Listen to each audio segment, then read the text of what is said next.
सृष्टि के आरंभ से ही सूर्य भगवान को जीवन का आधार माना गया है। उनके बिना न दिन का अस्तित्व है न रात्रि का अंत। वे केवल आकाश में चमकने वाला गोला नहीं, बल्कि धर्म, सत्य, तेज और कर्म के साक्षात स्वरूप हैं।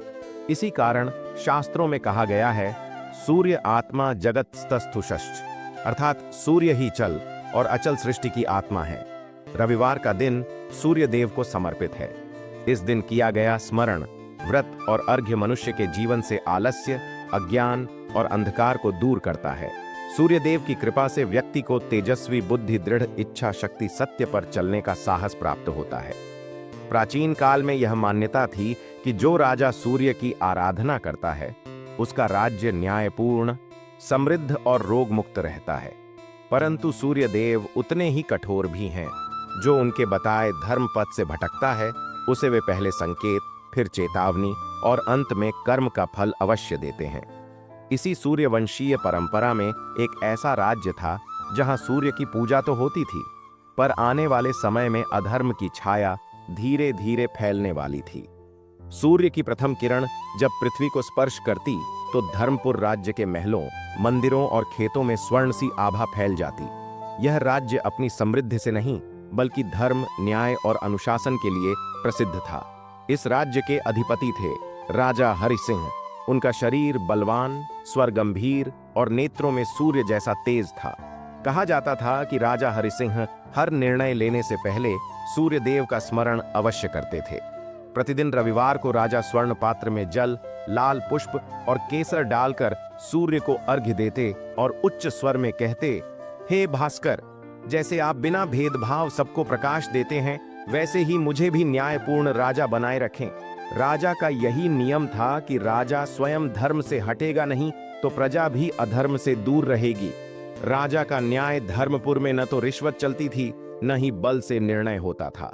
गरीब और अमीर दोनों के लिए एक ही न्याय था। इसी कारण प्रजा राजा को राजा नहीं, धर्म का प्रतिनिधि मानती थी।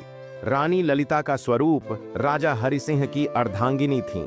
रानी ललिता, वे सौंदर्य से अधिक संस्कार और करुणा के लिए जानी जाती थीं। उनका दिन पूजा से प्रारंभ होता और सेवा पर समाप्त। वे अक्सर कहती, राज्य की नींव तलवार से नहीं, संस्कार और धर्म से मजबूत होती है। रानी ललिता स्त्रियों, बच्चों और निर्धनों की पीड़ा को अपनी पीड़ा मानती थीं। शांत राज्य, आने वाला तूफान, सब कुछ शांत था।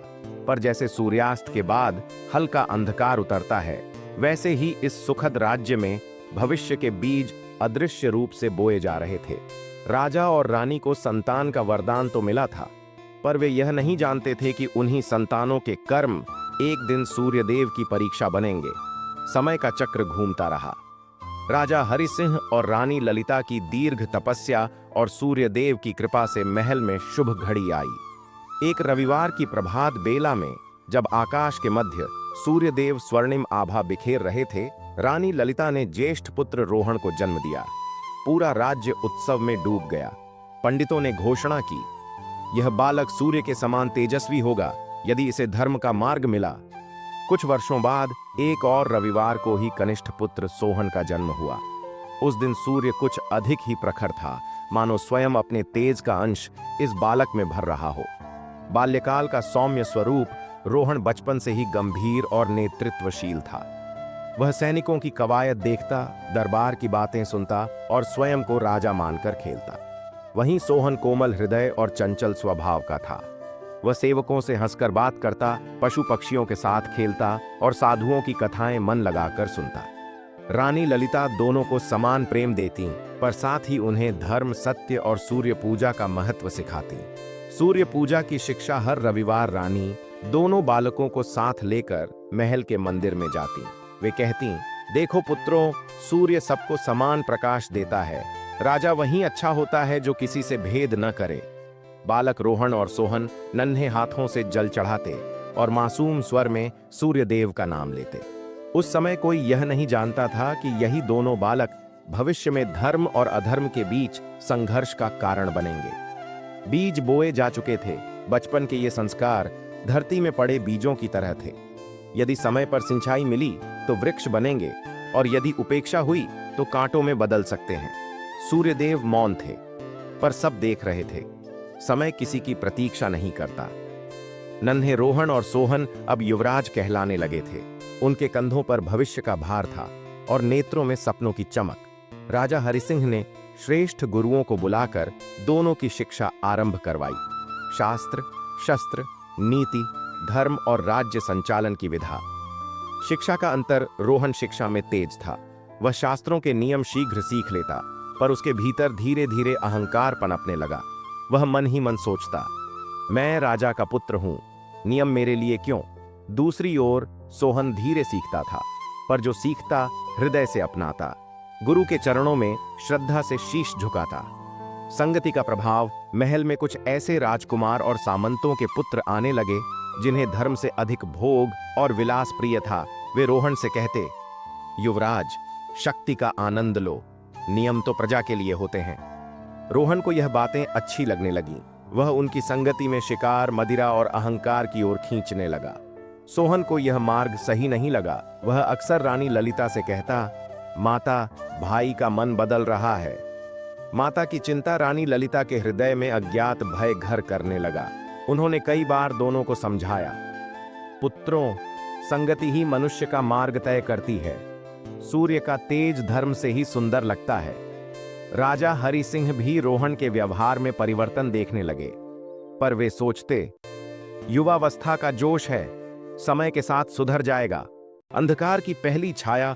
उसी समय एक छोटा सा अन्याय हुआ। रोहन ने एक सेवक को बिना कारण दंड दे दिया। सोहन ने विरोध किया, पर रोहन क्रोधित हो गया। यह पहला संकेत था कि सूर्यदेव के प्रकाश में कहीं न कहीं अंधकार पनपने लगा है। उस दिन का सूर्योदय कुछ अलग सा था। आकाश में सूर्य तो थे, पर उनकी किरणों में वह सौम्यता नहीं थी जो धर्मपुर के लोग पहचानते थे।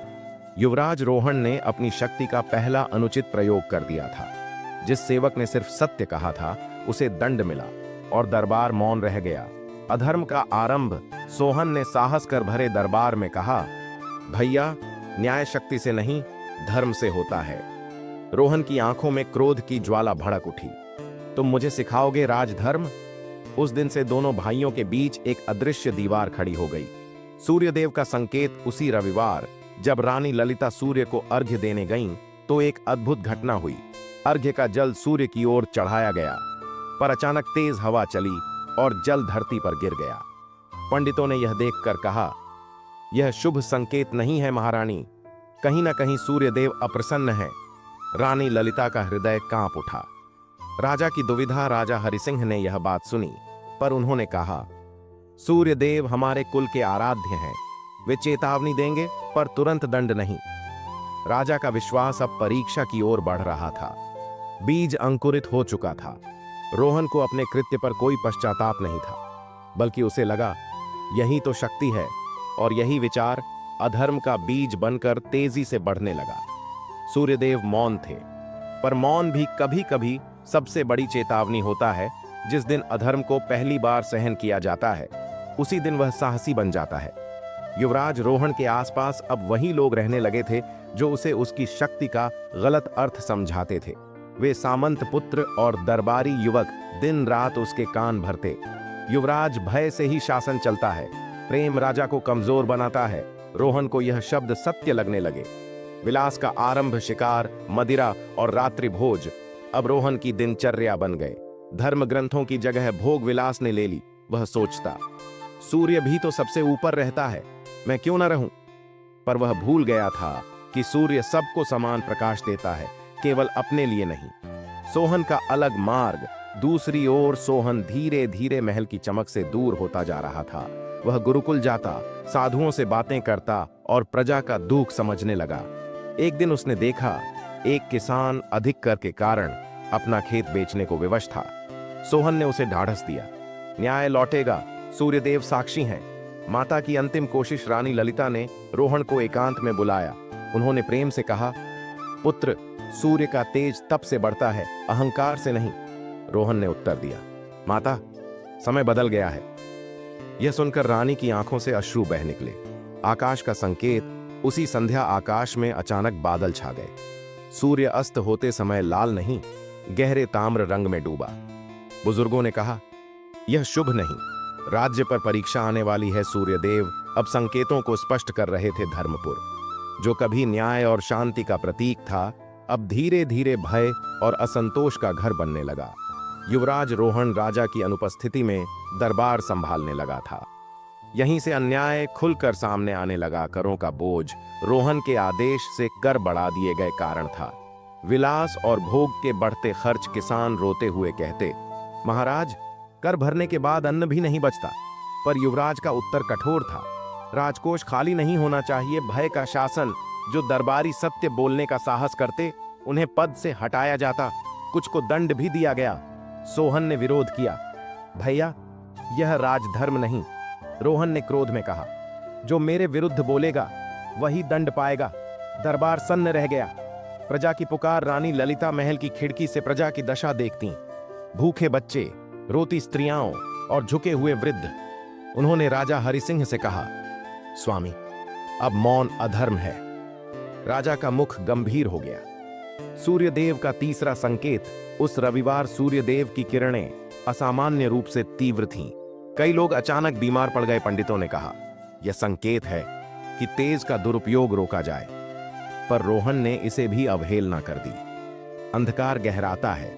जब संकेतों को नजरअंदाज किया जाता है तो दंड अवश्य आता है। धर्मपुर अब उस मोड़ पर खड़ा था जहां सूर्य का प्रकाश या तो मार्गदर्शक बनेगा या दाहक। राजा हरिसिंह अब मौन नहीं रह सकते थे। जो समाचार प्रतिदिन महल तक पहुंच रहे थे, उन्होंने राजा के हृदय को कठोर बना दिया। एक प्रातःकाल राजा ने पूर्ण दरबार बुलाने का आदेश दिया। दरबार का गंभीर वातावरण। दरबार में वह चहल पहल नहीं थी जो कभी हुआ करती थी। मंत्री, सेनापति और सामंत सभी भयभीत थे। राजा सिंहासन पर बैठे, उनकी दृष्टि सीधी युवराज रोहन पर टिकी थी। राजा का प्रश्न राजा ने गंभीर स्वर में पूछा, युवराज रोहन, क्या यह सत्य है कि प्रजा पर अन्याय बढ़ रहा है? रोहन ने अहंकार से कहा, पिता, राज्य चलाना सरल नहीं होता, कठोरता आवश्यक है। यह सुनते ही दरबार में मौन छा गया। सूर्यदेव का स्मरण। राजा हरि सिंह खड़े हुए। उन्होंने सिंहासन छोड़ सूर्यदेव की प्रतिमा के सामने नमन किया और बोले, जिस राज्य में सूर्य की पूजा हो वहां अन्याय नहीं चल सकता। फिर वे रोहन की ओर मुड़े। अंतिम चेतावनी। राजा ने कहा, युवराज, यह तुम्हारी पहली और अंतिम चेतावनी है। यदि अधर्म नहीं रुका तो मैं स्वयं तुम्हें उत्तरदायी ठहराऊंगा। रोहन ने मस्तक झुकाया, पर मन नहीं। सोहन ने यह सब देख मौन प्रार्थना की, हे सूर्यदेव, हमारे राज्य की रक्षा कीजिए। तूफान से पहले की शांति दरबार विसर्जित हुआ, पर वातावरण भारी था। रानी ललिता समझ गईं, यह चेतावनी शायद पर्याप्त नहीं। सूर्यदेव ने एक और अवसर दिया था, पर समय तेजी से समाप्त हो रहा था। राजा हरिसिंह की कठोर चेतावनी के बाद पूरे महल में एक अजीब सी शांति थी, पर यह शांति समुद्र के ऊपर तैरती पतली परत जैसी थी। भीतर उथल पुथल जारी थी। रोहन का अंतर्मन, युवराज रोहन, अपने कक्ष में टहल रहा था। उसके मन में पिता के शब्द गूंज रहे थे, पर अहंकार उनसे अधिक प्रबल था। वह बुदबुदाया, मैं युवराज हूं। थोड़े कठोर निर्णय इतना बड़ा अपराध कैसे हो सकते हैं? उसने अपने मित्रों को बुलाया। गलत सलाह, वे बोले। राजा बूढ़े हो चुके हैं। समय के साथ शासन तुम्हारे हाथ में ही आएगा। अभी दबने का क्या अर्थ? इन शब्दों ने रोहन के मन में आग भर दी। एक और अन्याय। अगले ही दिन एक व्यापारी पर झूठा आरोप लगाया गया। वह निर्दोष था, पर रोहन ने बिना जांच उसकी संपत्ति जब्त कर ली। सोहन ने विरोध किया, भैया, यह पाप है। रोहन गरजा, मौन रहो, नहीं तो तुम्हें भी दंड मिलेगा। माता का टूटता हृदय। रानी ललिता ने यह सुना तो सूर्य मंदिर में दीप जलाया। उनकी आंखों से आंसू बहते रहे। हे सूर्य नारायण, मेरे पुत्र को सद्बुद्धि दीजिए। आकाश की सख्ती। उसी दिन दोपहर में अचानक प्रचंड गर्मी पड़ने लगी। लोगों को लगा मानो सूर्य क्रोधित हो उठे हों। बुजुर्ग बोले, यह चेतावनी नहीं, आरंभ है। अंधकार का मार्ग जब चेतावनी को अहंकार रौंद देता है तो दंड निकट आ जाता है। धर्मपुर अब उस सीमा पर था जहां वापसी कठिन होती है। धैर्य की भी एक सीमा होती है। जब अन्याय लगातार सहा जाए तो मौन टूटता है। धर्मपुर की प्रजा अब भयभीत नहीं, क्रोधित होने लगी थी। प्रजा की आवाज बाजारों में फुसफुसाहट थी, कर कम नहीं होंगे, न्याय कब मिलेगा? एक दिन कई किसान और व्यापारी महल के द्वार पर एकत्र हो गए। उनके हाथों में न हथियार थे न विद्रोह का झंडा, सिर्फ न्याय की मांग थी।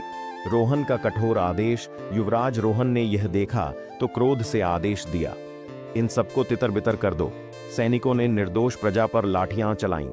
सोहन दौड़कर आया, रुकिए, यह पाप है। पर किसी ने नहीं सुनी। सूर्यदेव का कोप उसी क्षण आकाश में अजीब परिवर्तन हुआ। तेज आंधी चली, धूल का गुब्बार उठा और सूर्य धुंध में छिप गया। फिर कई दिनों तक भीषण गर्मी पड़ने लगी। न वर्षा हुई न ठंडी हवा चली। कुएं सूखने लगे, फसलें झुलस गईं। राजा का पश्चाताप। राजा हरिसिंह ने यह सब देखा। उनकी आंखों में आंसू थे। वे बोले, मैंने समय रहते कठोर कदम नहीं उठाया। रानी ललिता ने शांत स्वर में कहा, अब केवल सूर्यदेव की शरण ही मार्ग है। परीक्षा की घड़ी धर्मपुर अब अकाल की ओर बढ़ रहा था। यह केवल प्राकृतिक नहीं बल्कि कर्मों का परिणाम था। सूर्यदेव ने अब स्पष्ट कर दिया था, यह अंतिम चेतावनी नहीं, दंड का आरंभ है। समय ने करवट ली। धर्मपुर जो कभी हरी भरी धरती था अब सूखी सांसें लेने लगा। तालाबों का जल कम होने लगा, कुएं रसहीन हो गए और खेतों में दरारें पड़ गईं। यह केवल अकाल नहीं था, यह कर्मों का दर्पण था। प्रजा की पीड़ा भूखे बच्चे माताओं से पूछते, मां आज भोजन मिलेगा? माताएं आंसू छिपाकर सिर हिला देती। सोहन ये दृश्य देख नहीं पाता था। वह अन्न भंडार खोलकर प्रजा में भोजन बांटने लगा। रोहन की असहायता। रोहन पहली बार निरुत्तर था। कर बढ़ाने का अब कोई अर्थ नहीं था, क्योंकि प्रजा के पास कुछ बचा ही नहीं था। वह क्रोध में बोला, यह सब अचानक कैसे हुआ? कोई उत्तर नहीं मिला। सूर्यदेव का स्वप्न। उसी रात राजा हरिसिंह को स्वप्न आया। आकाश में तेजस्वी सूर्यदेव प्रकट हुए। वे बोले, राजन, अकाल का कारण प्रकृति नहीं अधर्म है। राजा कांप उठे। रानी का निर्णय। रानी ललिता ने प्रातःकाल रविवार व्रत का संकल्प लिया। उन्होंने कहा, जब तक सूर्यदेव प्रसन्न न हो मैं अन्न ग्रहण नहीं करूंगी। यह सुनकर सोहन ने भी संकल्प लिया। आत्मबोध का अंकुर। रोहन ने सब कुछ देखा, प्रजा का दुख, माता पिता का तप, भाई की सेवा। उसके हृदय में पहली बार एक प्रश्न उठा, क्या मैं सचमुच गलत था? यह प्रश्न उसके भीतर आत्मबोध का बीज बनकर उतर गया। अकाल की अग्नि धर्मपुर को भस्म करने लगी थी। हर हृदय में एक ही प्रश्न था, अब क्या होगा? राजा हरिसिंह ने निर्णय लिया कि सूर्यदेव की शरण अब विलंब नहीं। रविवार की महापूजा। रविवार के प्रभात में राजा, रानी, सोहन और समस्त प्रजा सूर्य मंदिर में एकत्र हुए। राजा ने राज चिन्ह उतारकर नंगे पांव भूमि पर खड़े होकर प्रार्थना की, हे सूर्य नारायण, यदि दोषी मैं हूं तो मुझे दंड दीजिए, पर मेरी प्रजा को क्षमा कीजिए। मंदिर में अद्भुत मौन छा गया। दिव्य प्रकाश। अचानक मंदिर का गर्भगृह तेज प्रकाश से भर गया। सभी ने नेत्र बंद कर लिए। उसी प्रकाश में सूर्यदेव प्रकट हुए। तेजस्वी, गंभीर और न्यायपूर्ण सूर्यदेव की वाणी। सूर्यदेव बोले, राजन, मैं भक्ति से नहीं धर्म से प्रसन्न होता हूं। उन्होंने रोहन की ओर देखा। युवराज, तुम्हारा अहंकार इस अकाल का कारण है। रोहन का सिर झुक गया। कठोर शर्त। सूर्यदेव ने कहा, यदि राज्य में पुनः समृद्धि चाहिए तो युवराज को पहले अधर्म का प्रायश्चित करना होगा। वह राज सुख त्यागे, प्रजा की सेवा करे और स्वयं भूखा रहकर भूख का अर्थ समझे। पूरा मंदिर स्तब्ध रह गया। निर्णय की घड़ी। रोहन के सामने अब दो मार्ग थे, अहंकार या परिवर्तन।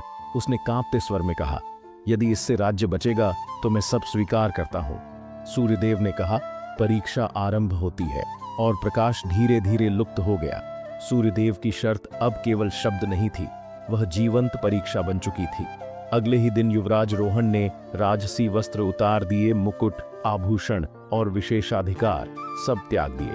वह सामान्य वस्त्र पहनकर महल से बाहर निकला। भूख का पहला अनुभव। पहले दिन उसे केवल एक मुट्ठी जौ दिया गया।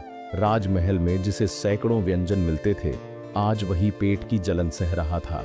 उसने मन ही मन सोचा, प्रजा ने कितने दिन यह सहा होगा। पहली बार उसकी आंखें नम हो गईं। सेवा का प्रारंभ उसे आदेश था, जहां अन्याय किया वहीं सेवा करो। रोहन किसानों के खेतों में गया। सूखी भूमि में नंगे हाथों से मेढ़े बनाई। सूर्य की तीखी किरणें उसके शरीर को झुलसा रही थीं, पर वह रुका नहीं। प्रजा से सामना उसी किसान ने उसे पहचान लिया जिसकी भूमि उसने जब्त करवाई थी। किसान बोला, आज समझ आएगा राज सुख का मूल्य। रोहन ने मस्तक झुकाकर कहा, हाँ, अब समझ आ रहा है। माता की मौन प्रार्थना। रानी ललिता दूर से यह सब देखती। वे रोती नहीं थीं, बस सूर्य की ओर देखकर मौन प्रार्थना करती। सोहन भाई के साथ सेवा में लग गया। सूर्य का साक्ष्य तीसरे दिन दोपहर के समय जब रोहन अचेत सा गिरने लगा, एक क्षण को बादल आए और हल्की छाया पड़ गई। लोग बोले, सूर्यदेव देख रहे हैं। भीतर का परिवर्तन। शरीर थक गया था पर मन हल्का होने लगा था। रोहन ने पहली बार हृदय से कहा, मैं दोषी हूं। यह स्वीकार उसकी पहली सच्ची जीत थी। प्रायश्चित का मार्ग सीधा नहीं होता। जब मनुष्य बदलने लगता है तो अहंकार अंतिम बार पूरी शक्ति से उभरता है। युवराज रोहन के भीतर भी ऐसा ही हुआ। मन का द्वंद्व लगातार, सेवा, भूख और थकान के बीच एक रात रोहन के मन में विचार उठा, मैं तो राजा का पुत्र हूं। क्या इतना कष्ट आवश्यक था? यह विचार फिर से पुराने अहंकार को जगा रहा था। परीक्षा की घड़ी उसी रात कुछ पुराने मित्र उससे मिलने आए। वे बोले, युवराज, ये सब दिखावा है, थोड़े दिन और सह लो, फिर सब पहले जैसा हो जाएगा। रोहन चुप रहा, उसका मन डगमगाया। सूर्यदेव का संकेत। अचानक अगली सुबह सूर्य उदय के समय उसके सामने वही किसान आया जिसे उसने सबसे अधिक अपमानित किया था। किसान ने कहा, आज भी तुम्हें क्षमा करने का मन नहीं है। ये शब्द रोहन के हृदय में तीर बनकर लगे। निर्णय। रोहन ने पुराने मित्रों की ओर देखा, फिर उस किसान की ओर। उसने गहरी सांस ली और कहा, यदि मैं फिर वही बन गया तो यह तप व्यर्थ हो जाएगा। उसने मित्रों को लौटा दिया। अहंकार का पतन। उस दिन रोहन ने स्वयं जाकर प्रजा से क्षमा मांगी। उसका सिर झुका हुआ था पर आत्मा उन्नत हो रही थी। सोहन ने दूर से देखा और कहा, भैया, अब सच में राजा बनने लगे हैं। सूर्य का तेज। उस शाम सूर्य अस्त होते समय आकाश में स्वर्णिम आभा छा गई। बुजुर्ग बोले, अहंकार हार रहा है, पर परीक्षा अब भी समाप्त नहीं हुई थी। अहंकार का अंत हो चुका था, पर सत्य की पुष्टि अब भी आवश्यक थी। सूर्यदेव किसी को बदलते हुए सिर्फ देखते नहीं, परखते भी हैं। अंतिम रविवार। वह दिन एक विशेष रविवार था। आकाश स्वच्छ था, सूर्य असाधारण रूप से दीप्तिमान। रोहन को संदेश मिला, आज तुम्हारी अंतिम परीक्षा है। उसका हृदय तेज धड़कने लगा। भूखे की परीक्षा। मार्ग में एक वृद्ध ब्राह्मण कमजोर स्वर में बोला, वत्स, 3 दिन से कुछ नहीं खाया। रोहन के पास केवल एक रोटी थी, वही उसका दिन का भोजन। क्षण भर उसका हाथ रुक गया। सत्य का चयन। रोहन ने वह रोटी ब्राह्मण के हाथ में रख दी और कहा, यदि सूर्यदेव मुझे देख रहे हैं तो यही मेरा उत्तर है। ब्राह्मण ने मुस्कुराकर उसे आशीर्वाद दिया। दिव्य प्रकट होना। अचानक आकाश प्रकाश से भर गया। वह ब्राह्मण लुप्त हो गया। उसी स्थान पर सूर्यदेव प्रकट हुए। वे बोले, युवराज, आज तुमने भूख से बड़ा धर्म चुना है। कृपा का वरदान। सूर्यदेव ने कहा, जहां दया है वहीं वर्षा होगी। और उसी क्षण दूर आकाश में मेघ गरजे, ठंडी हवा चली। पूर्ण स्वीकार। रोहन भूमि पर साष्टांग गिर पड़ा। मैं अब राजा नहीं, सेवक बनना चाहता हूं। सूर्यदेव ने मुस्कुराकर कहा, अब तुम योग्य हो। आगे की राह पर यह अंत नहीं था, यह नए युग की शुरुआत थी। सूर्यदेव के अंतर्धान होते ही आकाश में एक गूढ़ सी शांति छा गई, मानो प्रकृति भी उस दिव्य क्षण को हृदय में संजो रही हो। कुछ ही पल बीते थे कि दूर क्षितिज पर काले बादलों की पतली रेखा उभर आई। पहले यह केवल कल्पना सी लगी, पर धीरे धीरे बादल घिरने लगे और तपती हुई धरती पर ठंडी हवा का पहला स्पर्श महसूस हुआ। वर्षों बाद धर्मपुर की भूमि ने राहत की सांस ली। तभी एक बूंद गिरी, केवल एक, पर उसमें आशा का सागर समाया हुआ था। रोहन ने आकाश की ओर देखा। उसकी आंखों से आंसू बह निकले, पर वे आंसू अब पश्चाताप के नहीं, कृतज्ञता के थे। रानी ललिता ने मंदिर में दीप जलाकर सूर्यदेव को नमन किया। सोहन ने प्रजा के बीच अन्न बांटना शुरू किया और राजा हरिसिंह मौन खड़े होकर उस वर्षा को देखते रहे, जो केवल पानी नहीं बल्कि धर्म की विजय का आशीर्वाद थी। सूखी धरती पर जब पहली बार मिट्टी की सौंधी सुगंध उठी, तब हर हृदय ने समझ लिया, अकाल का अंत हो रहा है और धर्मपुर में एक नए धर्ममय युग का जन्म हो चुका है। वर्षा की पहली बूंद के बाद जैसे पूरा धर्मपुर जाग उठा। लोग अपने अपने घरों से बाहर निकल आए। किसी की आंखों में अविश्वास था तो किसी के होठों पर वर्षों बाद मुस्कान। खेतों में सूखी दरारें भरने लगीं और मुरझाए पौधों में फिर से हरियाली की हल्की सी झलक दिखाई देने लगी। प्रजा ने यह परिवर्तन केवल प्रकृति का चमत्कार नहीं माना, बल्कि इसे सूर्य देव की कृपा और राज परिवार के पश्चाताप का फल समझा। रोहन अब महल में लौटकर भी पहले जैसा नहीं रहा। वह लोगों के बीच जाता, उनकी पीड़ा सुनता और स्वयं सहायता करता। सोहन उसके साथ कंधे से कंधा मिलाकर खड़ा रहा और राजा हरिसिंह ने खुले दरबार में घोषणा की कि आगे से शासन का आधार शक्ति नहीं, धर्म और सेवा होगा। रानी ललिता ने स्त्रियों और बच्चों के लिए सेवा कार्य आरंभ किए। धीरे धीरे प्रजा के हृदय में फिर से विश्वास जगा। विश्वास कि जब राजा स्वयं बदल जाए तो राज्य का भाग्य भी बदल सकता है। यही वह क्षण था जब धर्मपुर ने समझ लिया कि यह केवल वर्षा का आगमन नहीं, बल्कि धर्म के पुनर्जागरण की शुरुआत है। विश्वास की पुनः स्थापना के बाद धर्मपुर में परिवर्तन की धारा तेज हो गई। राजा हरिसिंह ने रोहन और सोहन को साथ लेकर पूरे राज्य का भ्रमण किया, जहां उन्होंने न केवल राजकीय घोषणाएं सुनी, बल्कि प्रजा के बीच बैठकर उनकी कठिनाइयों को समझा। रोहन अब स्वयं खेतों में जाकर किसानों के साथ श्रम करता, कभी कुएं की मरम्मत में हाथ बटाता तो कभी भूखे बच्चों को भोजन परोसता। उसकी आंखों में अब अहंकार नहीं, उत्तरदायित्व का तेज था। सोहन ने शिक्षा और सेवा को अपना उद्देश्य बना लिया और गुरुकुलों व अन्नशालाओं की स्थापना शुरू की। रानी ललिता ने महिलाओं को आत्मनिर्भर बनाने के लिए सेवा समूह बनाए, जिससे घर घर में आशा लौटी। धीरे धीरे सूखी धरती फिर हरी होने लगी, व्यापार में गति आई और लोगों के चेहरों पर संतोष दिखने लगा।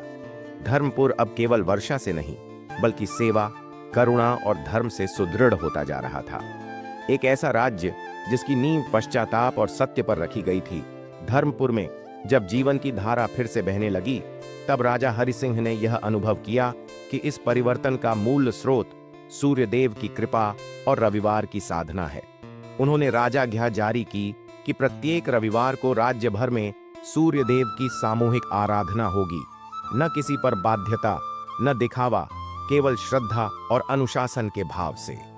प्रातःकाल लोग स्वच्छ होकर उगते सूर्य को अर्घ्य देने लगे, मंदिरों में वेद मंत्र गूंजने लगे और बच्चों को सूर्य के समान सत्य और कर्मशील बनने की शिक्षा दी जाने लगी। रोहन स्वयं प्रत्येक रविवार को सामान्य वस्त्र पहनकर प्रजा के साथ खड़ा होता, जिससे लोगों को यह संदेश मिलता कि राजा भी सूर्य के सामने समान है। रानी ललिता ने रविवार को सेवा दिवस घोषित कर अन्नदान और रोगियों की सेवा आरंभ करवाई, जबकि सोहन ने युवाओं को आलस्य छोड़ कर्मयोग अपनाने के लिए प्रेरित किया।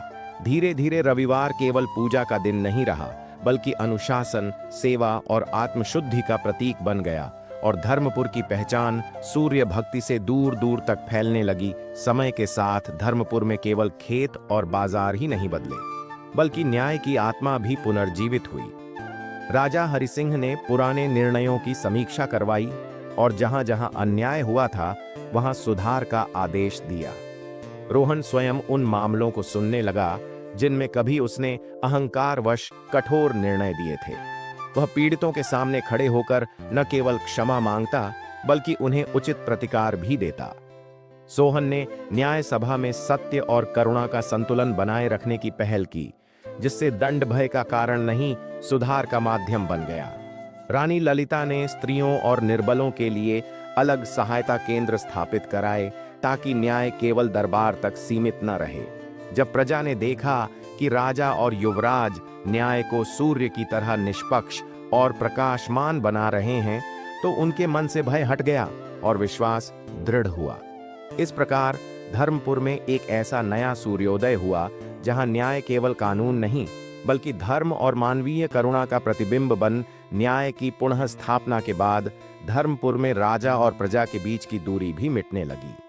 अब महल के द्वार केवल आदेशों के लिए नहीं, बल्कि संवाद के लिए खुले रहते थे। राजा हरिसिंह नियमित रूप से प्रजा के बीच बैठकर उनकी बातें सुनते और रोहन बिना किसी शाही आडंबर के गांव-गांव जाकर लोगों के सुख दुख में सहभागी बनता। सोहन ने युवाओं और कारीगरों को संगठित कर सामूहिक श्रम और सेवा की परंपरा शुरू की, जिससे हर व्यक्ति को यह अनुभूति हुई कि राज्य केवल राजा का नहीं, सबका है। रानी ललिता की करुणामयी पहल से स्त्रियां और बच्चे भी स्वयं को सुरक्षित और सम्मानित महसूस करने लगे। जब अकाल के दिनों में टूटा हुआ विश्वास फिर से जुड़ गया, तब प्रजा ने भी राज परिवार को अपना रक्षक नहीं बल्कि परिवार का ही हिस्सा मान लिया। यही वह अटूट बंधन था जिसने धर्मपुर को भीतर से सशक्त बनाया और आने वाले समय की हर परीक्षा के लिए तैयार कर दिया। अकाल और अधर्म के वे दिन अब पीछे छूट चुके थे, पर राजा हरिसिंह नहीं चाहते थे कि समय बीतने के साथ वे सीखें भी विस्मृत हो जाएं। उन्होंने आदेश दिया कि राज्य के इतिहास में उन कठिन दिनों का वर्णन स्पष्ट रूप से लिखा जाए, न गर्व के लिए न लज्जा छिपाने के लिए, बल्कि आने वाली पीढ़ियों को चेतावनी देने के लिए। रोहन स्वयं उन घटनाओं को लेखकों को सुनाता, यह स्वीकार करते हुए कि उसका अहंकार ही सबसे बड़ा अपराध था, जबकि सोहन बच्चों और युवाओं को उन कथाओं के माध्यम से समझाता कि शक्ति बिना धर्म के विनाश लाती है। रानी ललिता ने गुरुकुलों में संस्कार शिक्षा को और मजबूत किया ताकि भविष्य के शासक और नागरिक दोनों सत्य और सेवा के मार्ग पर रहें। इस प्रकार धर्मपुर ने अपने अतीत को बोझ नहीं बल्कि मार्गदर्शक दीपक बना लिया, एक ऐसी तैयारी जो भविष्य की किसी भी अंधेरी परीक्षा में राज्य को भटकने नहीं देगी। जब धर्मपुर में स्थिरता और विश्वास गहराने लगा, तब राजा हरिसिंह के मन में यह विचार आया कि सूर्यदेव के प्रति कृतज्ञता को केवल वाणी तक सीमित नहीं रखा जाए। उन्होंने प्राचीन सूर्य मंदिर के विस्तार का संकल्प लिया ताकि वह केवल पूजा का स्थान न रहकर आध्यात्मिक एकता का केंद्र बने। निर्माण में राजकोष के साथ साथ प्रजा का श्रम भी जुड़ा। कोई पत्थर लाया, कोई जल, तो कोई केवल श्रद्धा। रोहन प्रतिदिन निर्माण स्थल पर जाकर श्रमिकों के साथ काम करता, जिससे सबको यह संदेश मिलता कि यह मंदिर अहंकार नहीं, समर्पण से खड़ा हो रहा है। सोहन ने वहां ज्ञान सभा और प्रवचन की व्यवस्था करवाई, जहां सूर्यदेव के माध्यम से कर्म, अनुशासन और सेवा का अर्थ समझाया जाता। रानी ललिता ने मंदिर के आसपास अन्न क्षेत्र और विश्राम स्थल बनवाए ताकि आने वाला कोई भी यात्री भूखा न लौटे। धीरे धीरे यह सूर्य मंदिर धर्मपुर की पहचान बन गया, एक ऐसा स्थान जहां लोग केवल पूजा करने नहीं बल्कि एक दूसरे से जुड़ने और आत्मिक शांति पाने के लिए आते थे। धर्मपुर में शांति, समृद्धि और आध्यात्मिक एकता का वातावरण बन चुका था, पर समय कभी स्थिर नहीं रहता। सूर्य मंदिर के विस्तार और राज्य की बढ़ती प्रतिष्ठा ने दूर दराज के राज्यों का ध्यान भी आकर्षित किया। कुछ पड़ोसी राजा धर्मपुर की एकता और प्रजा राजा के गहरे संबंध से ईर्ष्या करने लगे। सीमाओं पर अजनबी गुप्तचर दिखाई देने लगे और व्यापार मार्गों से आने वाली खबरें चिंता बढ़ाने लगी। राजा हरिसिंह ने अनुभव किया कि यह केवल बाहरी खतरा नहीं बल्कि धर्म की नई परीक्षा है। क्या धर्मपुर शक्ति और धर्म दोनों का संतुलन बनाए रख पाएगा? रोहन ने सेना को सतर्क किया, पर इस बार उसका स्वर कठोर नहीं, जिम्मेदार था। सोहन ने प्रजा को भय से मुक्त रहने का संदेश दिया और सूर्यदेव पर विश्वास बनाए रखने को कहा। रानी ललिता ने मंदिर में विशेष प्रार्थना करवाई। सभी समझ गए कि शांति के बाद आने वाली यह चुनौती धर्मपुर की एकता और चरित्र की सच्ची परीक्षा होगी। सीमाओं पर बढ़ती हलचल ने राजा हरिसिंह को शीघ्र निर्णय लेने के लिए विवश कर दिया। उन्होंने सभा बुलाकर स्पष्ट कहा कि युद्ध अंतिम उपाय होगा, प्रथम नहीं। रोहन ने सेना के प्रशिक्षण को अनुशासन और मर्यादा के साथ तेज किया ताकि शक्ति का प्रयोग केवल रक्षा के लिए हो, अहंकार के लिए नहीं। सोहन ने प्रजा में यह विश्वास जगाया कि सूर्यदेव का आशीर्वाद केवल अस्त्रों में नहीं बल्कि संयम और एकता में भी प्रकट होता है। रानी ललिता ने सैनिकों और उनके परिवारों की देखभाल की व्यवस्था करवाई, जिससे हर योद्धा निश्चिंत मन से कर्तव्य निभा सके। उधर सूर्य मंदिर में प्रतिदिन दीप प्रज्वलित होने लगा, एक स्मरण कि धर्मपुर की शक्ति बाहुबल से पहले चरित्र में निहित है। इसी संतुलन ने राज्य को यह विश्वास दिया कि चाहे परीक्षा कैसी भी हो, धर्म और शौर्य साथ साथ चलेंगे और सूर्यदेव का प्रकाश अंधकार को मार्ग दिखाता रहेगा। युद्ध की आशंका के बीच राजा हरिसिंह ने यह अनुभव किया कि बाहरी तैयारियों से पहले भीतर की शक्ति को जागृत करना आवश्यक है। उन्होंने पूरे राज्य में रविवार के दिन विशेष सूर्य उपासना का आयोजन करवाया, जहां राजा से लेकर साधारण किसान तक एक साथ उगते सूर्य को अर्घ्य देते। उस प्रभात बेला में जब स्वर्णिम किरणें धरती पर फैलतीं, लोगों के मन से भय और संशय धीरे धीरे विलीन होने लगे। रोहन ने उस दिन शस्त्र त्याग कर ध्यान में बैठना चुना, जिससे उसने सीखा कि सच्चा योद्धा पहले अपने क्रोध पर विजय पाता है। सोहन ने मंत्रों का भावार्थ समझाया कि सूर्य देव आत्मबल, स्पष्टता और सत्य के प्रतीक हैं। रानी ललिता की आंखों में संतोष के आंसू थे, क्योंकि उन्होंने देखा कि यह उपासना केवल पूजा नहीं, बल्कि राज्य के अंतर्मन की जागृति बन चुकी है। उसी दिन धर्मपुर ने महसूस किया कि चाहे संकट कितना भी बड़ा हो, जागृत आत्मा को कोई पराजित नहीं कर सकता। सूर्य उपासना से धर्मपुर का मनोबल तो सुदृढ़ हुआ, पर उसी उज्जास में छिपे अंधकार का भी खुलासा होने लगा। सोहन को अपने विश्वसनीय दूतों से समाचार मिला कि पड़ोसी राज्य के कुछ मंत्री भीतर ही भीतर धर्मपुर में फूट डालने का षड्यंत्र रच रहे हैं। वे व्यापारियों और कुछ असंतुष्ट लोगों को लालच देकर भ्रम फैलाने की चेष्टा कर रहे थे। यह समाचार सुनकर राजा हरिसिंह ने क्रोध नहीं, विवेक से काम लिया। रोहन ने गुप्त रूप से जांच करवाई और बिना हिंसा के उन षड्यंत्रकारियों को पकड़ लिया, जिससे यह सिद्ध हुआ कि शक्ति का श्रेष्ठ उपयोग संयम में है। सोहन ने सभा में प्रजा को सत्य बताया, ताकि अफवाहों का स्थान विश्वास ले सके। रानी ललिता ने उन भटके हुए लोगों को दया और सुधार का अवसर देने का सुझाव दिया। इस प्रकार षड्यंत्र उजागर तो हुआ, पर धर्मपुर ने प्रतिशोध नहीं, न्याय और करुणा को चुना, और यही सूर्यदेव के प्रकाश की सच्ची विजय थी।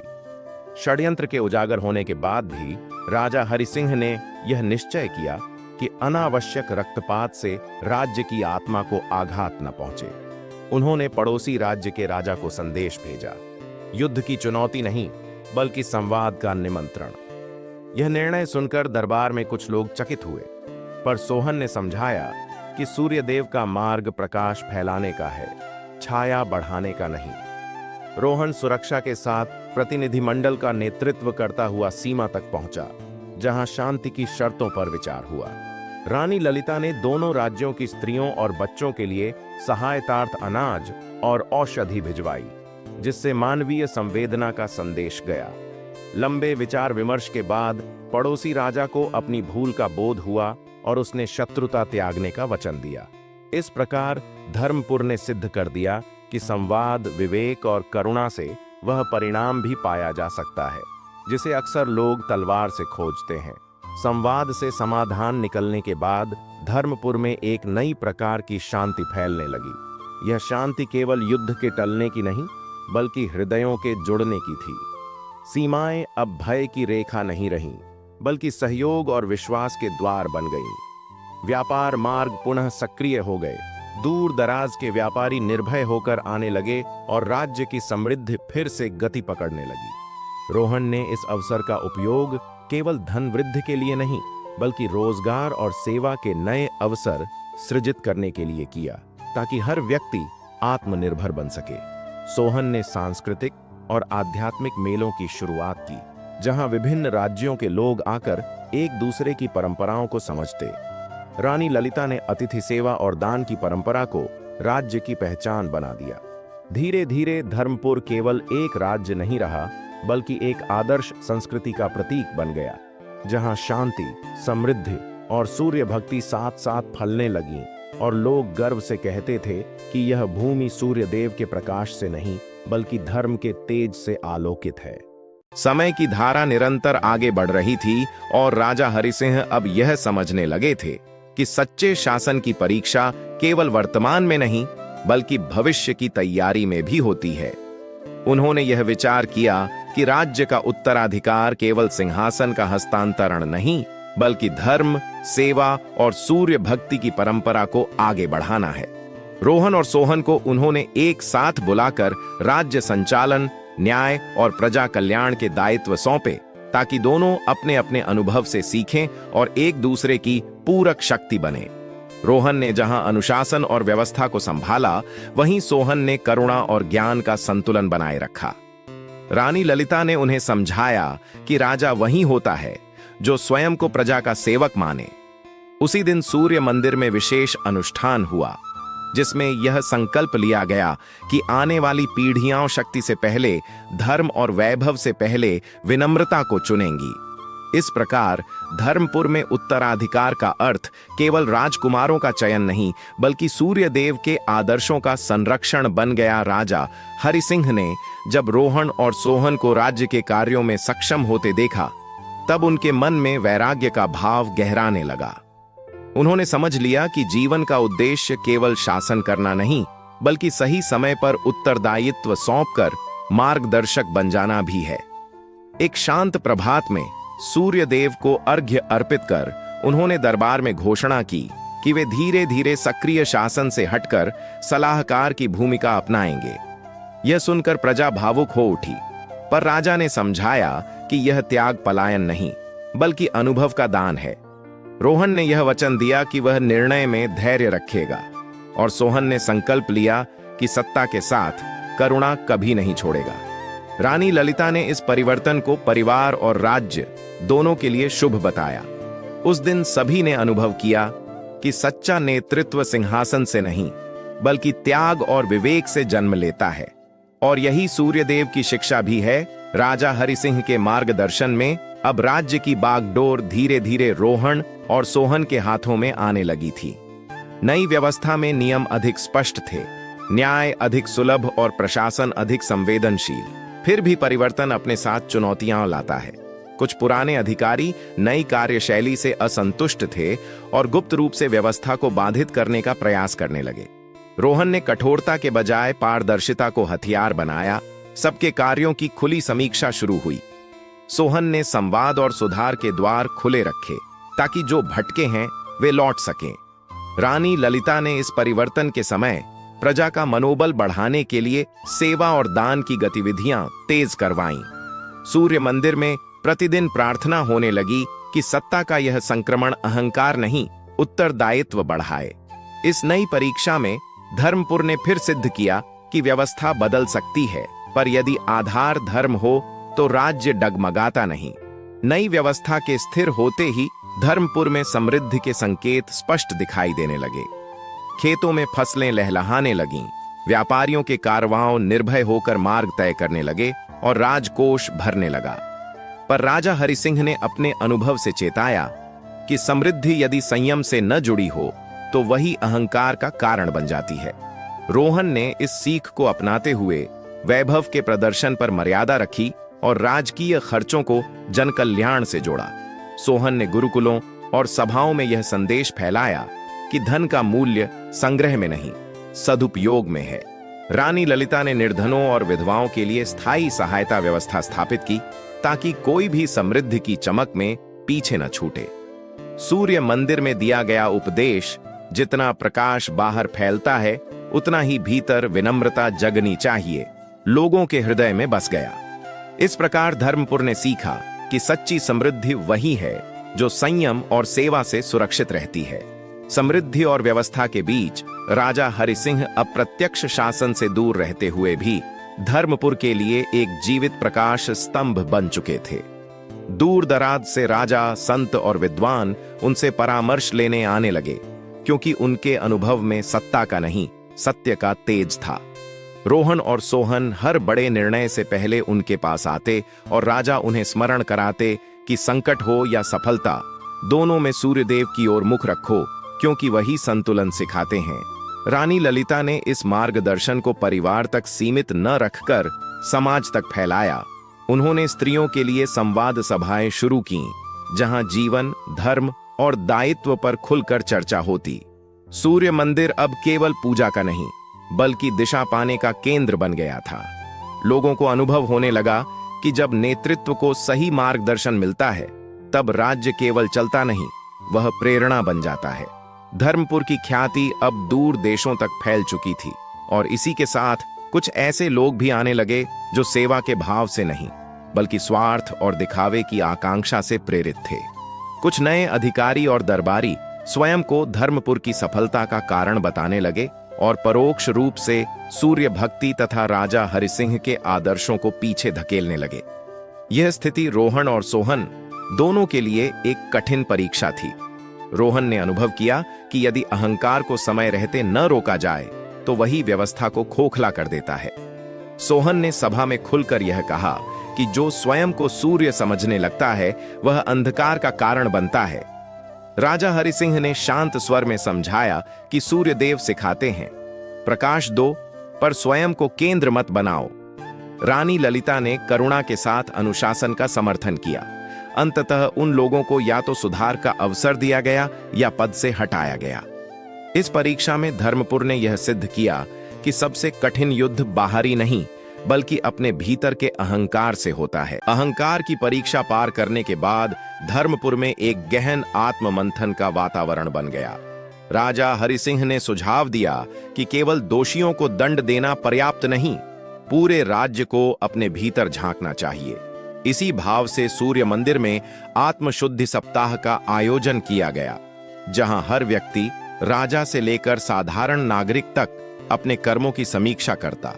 रोहन ने सार्वजनिक रूप से स्वीकार किया कि कभी-कभी निर्णय लेते समय कठोरता उसके भीतर फिर सिर उठा लेती है और उसने उस पर संयम रखने का संकल्प लिया। सोहन ने यह कहा कि करुणा भी तभी फलदायी है जब वह सत्य के साथ हो। रानी ललिता ने स्त्रियों और युवाओं को आत्मसम्मान और सेवा का अर्थ समझाया। 7 दिनों तक चले इस संकल्प में लोगों ने दान, उपवास और सेवा के माध्यम से अपने मन को शुद्ध किया। अंत में उगते सूर्य को अर्घ्य देते समय सबने अनुभव किया कि जब समाज अपने भीतर की मलिनता को धो लेता है तब बाहरी संसार स्वयं उज्जवल हो उठता है। आंतरिक शुद्धि के संकल्प के बाद धर्मपुर में यह स्पष्ट हो गया कि यदि धर्म और सदाचार को स्थायी बनाना है तो उसकी जड़ शिक्षा में होनी चाहिए। राजा हरिसिंह के मार्गदर्शन में रोहन और सोहन ने एक व्यापक शिक्षा योजना आरंभ की, जिसमें केवल शास्त्र नहीं बल्कि जीवन मूल्य भी सिखाए जाते। गुरुकुलों और पाठशालाओं में सूर्य देव को कर्म, अनुशासन और सत्य के प्रतीक रूप में पढ़ाया जाने लगा। सोहन स्वयं बच्चों को कथाओं के माध्यम से समझाता कि ज्ञान बिना चरित्र के अधूरा है। रोहन ने यह सुनिश्चित किया कि निर्धन परिवारों के बच्चे भी समान शिक्षा पाए। रानी ललिता ने कन्याओं की शिक्षा को विशेष संरक्षण दिया, जिससे समाज में संतुलन आए। कुछ ही वर्षों में धर्मपुर के बच्चे केवल विद्वान नहीं बल्कि संवेदनशील नागरिक बनने लगे। तब लोगों ने कहा, यह राज्य तलवार से नहीं, शिक्षा के प्रकाश से सुरक्षित है। धर्मपुर की शिक्षा, शांति और सूर्य भक्ति की चर्चा अब दूर दराज के देशों तक पहुंच चुकी थी। एक दिन समुद्र पार से आए कुछ विद्वान, व्यापारी और राजदूत धर्मपुर पहुंचे, जिनका उद्देश्य केवल व्यापार नहीं बल्कि इस अनोखी व्यवस्था को समझना था। राजा हरिसिंह ने उन्हें सादगी और सम्मान के साथ स्वागत करने की सीख दी थी। रोहन ने उन्हें राज्य की व्यवस्था दिखाई, जहां न्याय शीघ्र और निष्पक्ष था। सोहन ने सूर्य मंदिर में उन्हें बताया कि यहाँ सूर्यदेव शक्ति के नहीं सद्बुद्धि के प्रतीक हैं। रानी ललिता ने अतिथियों को धर्मपुर की सेवा परंपरा से परिचित कराया, जहां अतिथि को देवता माना जाता है। इन अतिथियों ने आश्चर्य से देखा कि यहाँ समृद्धि के साथ अहंकार नहीं और शक्ति के साथ करुणा जुड़ी है। जाते समय उन्होंने स्वीकार किया कि धर्मपुर केवल एक राज्य नहीं बल्कि जीवन पद्धति है, जिसे वे अपने देशों में अपनाने का प्रयास करेंगे। विदेशी अतिथियों के जाने के बाद धर्मपुर में आत्मसंतोष का भाव उभरने लगा और यहीं से एक सूक्ष्म परीक्षा ने जन्म लिया। कुछ लोग सोचने लगे कि उनका राज्य अब आदर्श बन चुका है, इसलिए आगे किसी सुधार की आवश्यकता नहीं। राजा हरिसिंह ने इस भाव को तुरंत पहचान लिया और रोहन सोहन को चेताया कि आत्मसंतोष भी अहंकार का ही एक रूप है। रोहन ने प्रशासन में नियमित समीक्षा की व्यवस्था बनाई ताकि कोई ढिलाई न आए। सोहन ने सभाओं में यह समझाया कि धर्म कोई उपलब्धि नहीं बल्कि निरंतर साधना है। रानी ललिता ने सेवा कार्यों को और विस्तृत किया ताकि लोग कर्म से जुड़े रहें। सूर्य मंदिर में दिया गया संदेश गूंजने लगा, सूर्य प्रतिदिन उदय होता है, इसलिए नहीं कि वह पूर्ण है बल्कि इसलिए कि प्रकाश देना उसका स्वभाव है। इस सूक्ष्म परीक्षा में धर्मपुर ने सीखा कि स्थिरता तभी टिकती है जब विनम्रता और जागरूकता साथ चलें। धर्मपुर की आंतरिक परीक्षाओं के बीच अचानक प्रकृति ने भी अपना संकेत देना शुरू किया।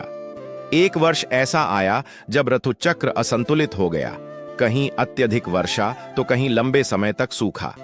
खेतों की हरियाली पर चिंता की छाया पड़ने लगी। प्रजा में हल्का भय फैलने लगा कि कहीं यह किसी भूल की चेतावनी तो नहीं। राजा हरिसिंह ने कहा कि प्रकृति भी सूर्यदेव का ही स्वरूप है और उसका असंतुलन मानव के असंतुलन का दर्पण होता है। रोहन ने तुरंत जल संरक्षण और अन्न भंडारण की योजनाएं लागू की। सोहन ने लोगों को समझाया कि संसाधनों का दोहन नहीं, संरक्षण ही धर्म है। रानी ललिता ने किसानों और गरीबों के लिए सहायता कोष खोलवाया। सूर्य मंदिर में प्रार्थना के साथ यह संकल्प लिया गया कि धर्मपुर प्रकृति के साथ संघर्ष नहीं, सह अस्तित्व का मार्ग अपनाएगा। और तभी लोगों को लगा कि यह संकट विनाश नहीं बल्कि सुधरने का अवसर है। प्रकृति की चेतावनी को धर्मपुर ने अनसुना नहीं किया, बल्कि उसे एक नए धर्म संकल्प में बदल दिया।